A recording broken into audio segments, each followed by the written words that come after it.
Today's story is titled The Library That Grew at Night. In the heart of a small, cozy town called Fern Hollow stood a grand old building made of red bricks and tall arched windows. Above its wooden doors were carved the words, Fern Hollow Public Library Inside. The shelves stretched high and wide, filled with books of every kind. Fairy tales, mysteries, adventures, cookbooks, atlases, poetry, and stories from long ago. And every Saturday morning, right when the doors opened, 12-year-old Naomi rushed in like a gust of wind. Naomi loved stories, but she didn't love slow ones. If a book didn't become exciting by page 3, she closed it. If a chapter didn't have action, she skipped ahead. If a story described the weather for too long, she sighed loudly. "I just want the important parts," she would say. Mrs. Linden, the librarian, only smiled gently. "Sometimes," she would reply, "the important parts are hiding in the quiet ones." Naomi wasn't convinced. The Strange Discovery 1. Rainy afternoon, Naomi stayed late at the library while her father finished work nearby. The sky darkened. The rain tapped softly against the windows. The other visitors left one by one. "5 more minutes," Mrs. Linden called kindly. Naomi wandered into a corner she had never noticed before. It was tucked behind the history section, half hidden by a tall globe. There she saw a small wooden door, no taller than her shoulder. Above it hung a sign, "Do not enter after sunset." Naomi's curiosity sparkled. "Why not?" she whispered. Just then the clock chimed. Sunset. The lights flickered softly, and to Naomi's astonishment, the small wooden door creaked open by itself. The growing room. Naomi stepped inside. At first it looked like an ordinary reading room, one table, one chair, one candle. But as she blinked, the walls stretched. Shelves began rising out of the floor. Books appeared from thin air, sliding neatly into place. The room was growing, right before her eyes. "What is happening?" Naomi gasped. A soft voice answered from behind her. "Stories are growing." She turned to see Mrs. Linden standing calmly at the doorway. "You knew?" Naomi asked. Mrs. Linden nodded. "This room only appears to those who rush through stories." Naomi felt her cheeks grow warm. "I don't rush."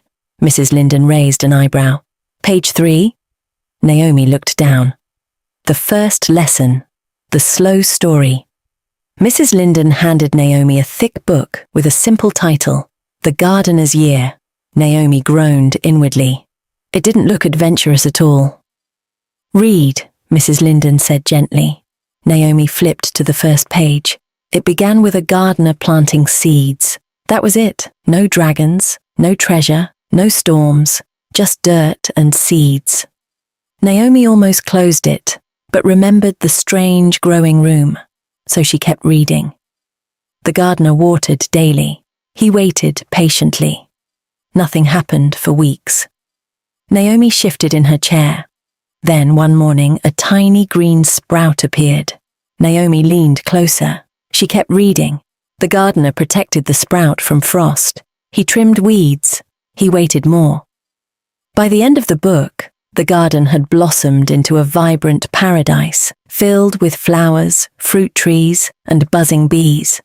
Naomi closed the book slowly. "It wasn't boring," she admitted softly.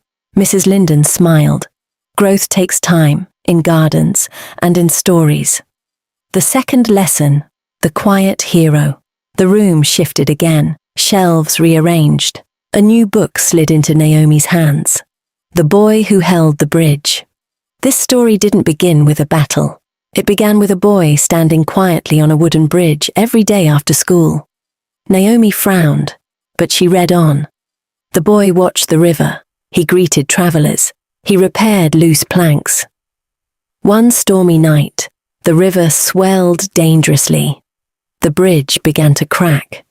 Because the boy had noticed small weaknesses before, he had already reinforced key beams.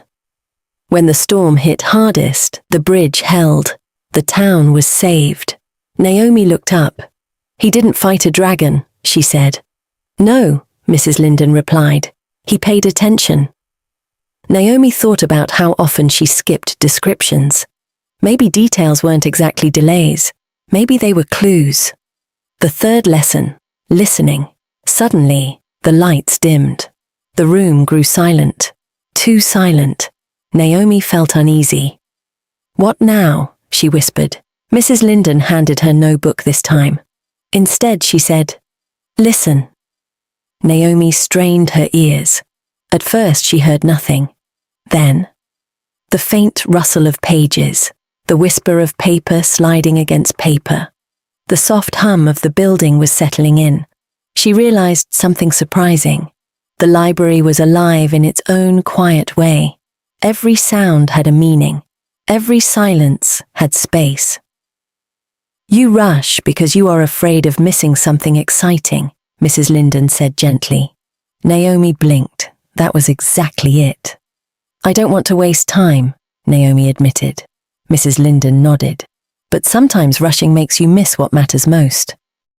The night of disappearing words. Suddenly, something strange happened. Words began fading from the books on the shelves. Letters lifted off the pages like tiny black birds and drifted into the air. Naomi gasped. The stories are disappearing. Mrs. Linden looked concerned. They fade when readers stop valuing them. Naomi's heart pounded. How do we stop it? You must choose one book, Mrs. Linden said, and read every word, carefully. Naomi scanned the shelves. So many choices. She picked a book she had once abandoned after page 2, The Long Road Home. She opened it. This time she didn't skip. She read every sentence. The story followed a girl traveling across hills to reunite with her family. The journey was slow. The descriptions were rich. The emotions were layered. Naomi found herself imagining the scent of rain, the ache in tired feet, the warmth of reunion. The floating letters began returning to the pages. One by one, the room steadied. The shelves stopped trembling. When Naomi finished the last page, the room felt solid again, alive and whole. The truth revealed. Mrs. Linden looked at her kindly. Stories are not races, she said. They are journeys. Naomi nodded slowly. I think I understand now. Tell me, Naomi thought carefully. If I rush, I might reach the end faster, she said. But I will miss the meaning along the way. Mrs. Linden's eyes twinkled. And meaning is what makes stories grow. The change. The next Saturday, Naomi returned to the regular part of the library. She chose a book. She sat by the window, and for the first time, she didn't flip ahead. She read about the weather. She read about the thoughts. She read about the feelings. She discovered something surprising. The slow parts weren't slow at all.